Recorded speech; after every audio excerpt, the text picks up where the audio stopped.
Okay. So magre-reset tayo ng Z400, no? Manual reset kasi wala tayong OBD2 na device o tool na diagnostic ang reset dito, kaya manual resetting tayo. So yung error kasi nito is error 11. Ikutin lang natin yung dalawang to, steady, lalabas yung error 11. So error 11 is TPS. Nag-throttle body clicking kasi ako. So nakalimutan ko ikabit yung sabit ng TPS. Tapos pinandar ko yung motor, so na-detect siya. So ayun, nagkaroon ng check engine. So para mabura yan, gawin natin yung manual resetting. So ang gagawin daw is idle 30 seconds.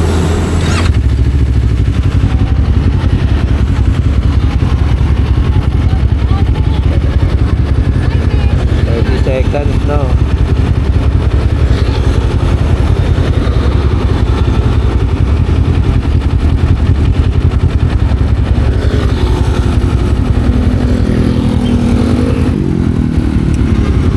So pagkatapos 30 seconds, patakbuhin yung motor ng 40 kph or above.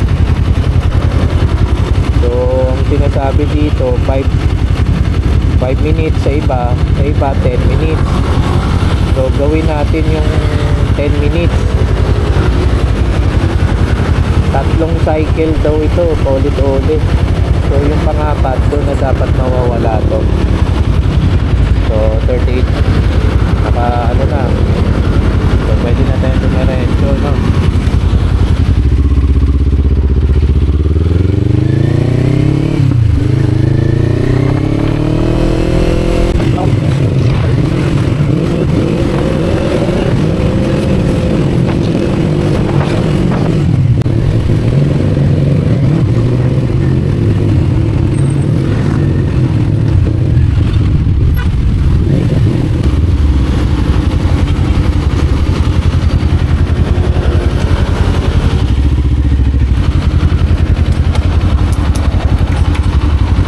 Okay, tapos na tayo sa first step. Off, totally off. So first step,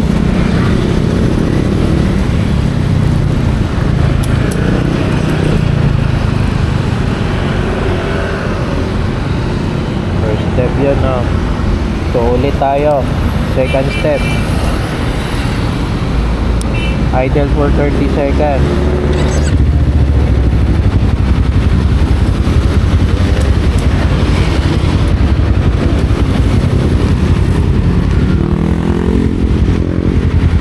Idle for 30 seconds and then patakbuhin 40 kph or above. So medyo matagal-tagal to, 3 o 4 na ulit.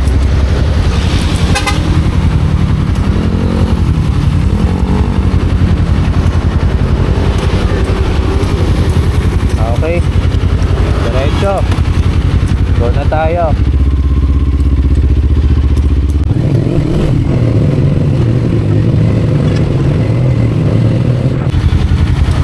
Okay, daan na tayo sa second procedure.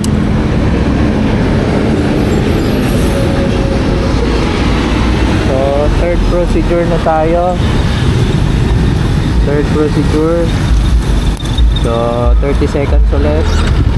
Ay, nawala na. Okay na. So goods na, goods. Ito na yung final. So dapat wala na to, no? Ayan, so nawala na.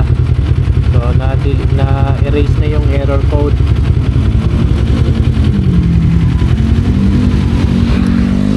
So hindi naman siya ibig sabihin na 40 kph minimum. Kahit bababa siya sa 40, yung bigla kayong nagbagal, ayan, medyo nag-traffic, okay lang. Kasi sa procedure ko, bumababa din ako 30, minsan 18, no? Sa circle kasi ako umikot eh. Nung ko inikot yan, yung una sa Commonwealth hanggang circle, tapos circle na lahat hanggang nag-okay. So yun, hindi naman siya kailangan na kailangan nakastay sa 40. So basta tuloy-tuloy lang yung takbo, yung andar ng makina tumatakbo. So 10 minutes. So 3 ulit